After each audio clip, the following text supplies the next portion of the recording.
Good morning, guys and girls. Today we are going to get an alignment.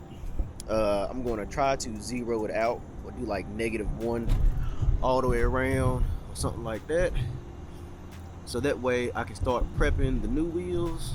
Hopefully by the end of this week or the next video for y'all, I can have the new wheels on.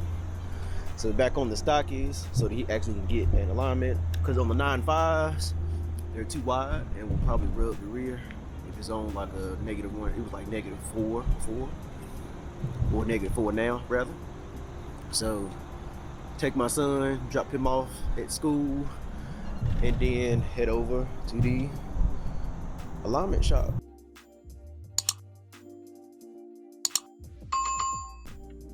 All right, I found the spot. City Automotive Diesel and Gasoline Maintenance, right beside the KFC on Gate City Boulevard.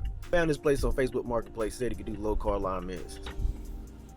If you got a low car, you better come in this bad boy angled. I got mine aired up right now, so I ain't got to worry about that much.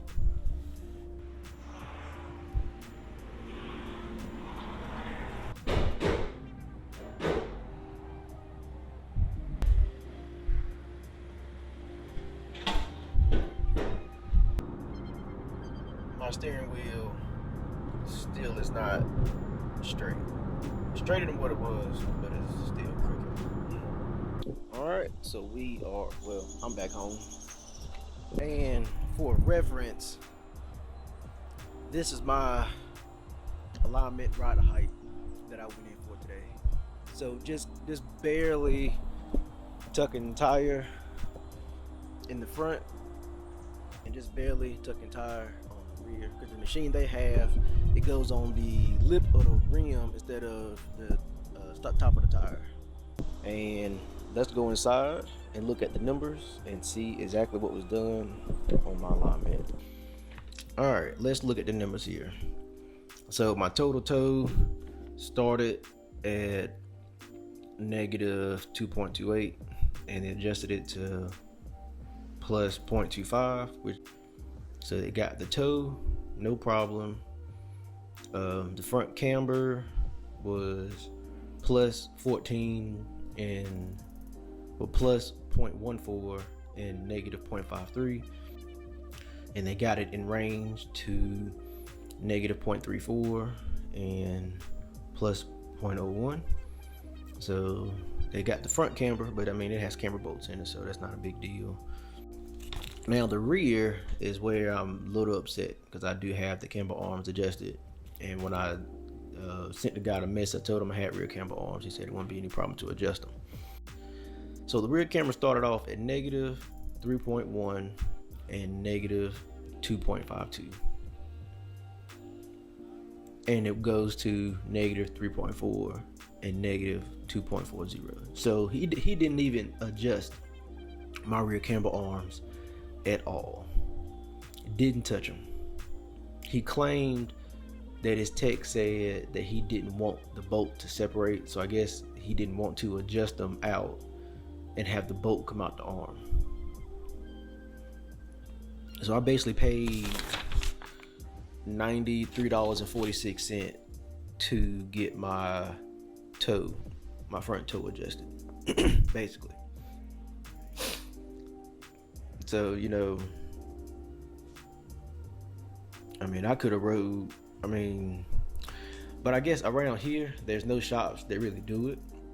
But I mean, for $20-30 more, I should have just went to Melvin in Raleigh-Durham, aka the alignment god, and he charges $110 for like factory style alignments. I mean, I could have just went to him, and I mean, I'd rather just took off, took a couple of hours of PTO and went down to Durham, which is about an hour away, and could have got my alignment. But instead I went 10 minutes up the street and basically wasted $90. So I guess I'll ride this out until it's time for some tires, and when I need tires, then I'll go get my boy Melvin a visit. But yeah, tried to save 2 hours, and because the money cost wasn't that big of a deal, but I just really wasn't trying to drive that 2 hours. But from here on out, if I have my car and have a lower car, then it's going to Melvin, wherever he's working, if he's still doing alignments, to get my alignment done. So that's the moral of the story. You know, you try to be a pioneer and try to find new shops, but sometimes it's just better just to stay with what you know. So that's the moral of the story, especially the people, who actually do quality work time in and time out.